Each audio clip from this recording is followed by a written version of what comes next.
বুধবার বিকেল 4টায় ছাত্র যুব ভবনে বিজনধর স্মরণে শ্রদ্ধার্ঘ্য অনুষ্ঠান অনুষ্ঠিত হয়। উপস্থিত ছিলেন প্রাক্তন মুখ্যমন্ত্রী তথা পলিট ব্যুরোর অন্যতম সদস্য মানিক সরকার সহ জিতেন্দ্র চৌধুরী, মানিক দে সহ অন্যান্যরা।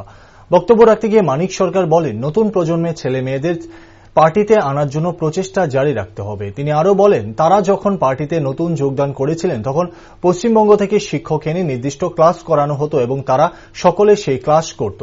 কিন্তু সেই ক্লাসে মানিক সরকার নিজে যেতেন, তাও তিনি কিছু বুঝতে পারতেন না, কেননা কোনো কিছু না পড়ে ক্লাস করলে কিছুই বোঝা যায় না। পাশাপাশি পার্টির ক্লাস করার এই নির্দেশ সর্বপ্রথম শুরু করেছিলেন কমরেড বিজনধর। বিশেষ করে নতুন প্রজন্মের যারা, তাদেরকে আকৃষ্ট করে এখানে আনা যায়, তার জন্য একটা প্রচেষ্টা থাকে। এবং সেখান থেকে এই যে এখন আমরা কিছু কিছু জায়গায় স্টাডি সার্কেল করছি, পার্টি ক্লাস আগেও হতো। আমরা যখন পার্টিতে এসেছি তখন নৃপেন চক্রবর্তী পার্টি সেক্রেটারি, সেই সময় থেকে পশ্চিমবাংলা থেকে শিক্ষক এনে আমাদেরকে নিয়ে ক্লাস হতো।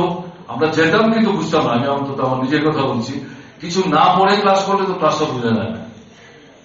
আমি সেই কারণে বলছি। যাই হোক, কিন্তু যে স্টাডি সার্কেল পার্টি ক্লাসের পাশাপাশি এটা শুরু করেন আমাদের এখানে কোনো দুজন, এবং তাতে স্টাডি সার্কেলটা যে সে চালাতো এটা খুব প্ল্যান হয়েছে।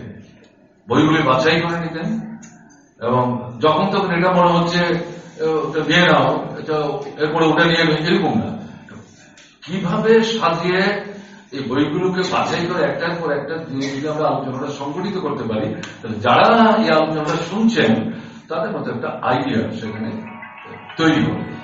এবং এর মধ্য দিয়ে আমাদের কমরেডদের রাজনৈতিক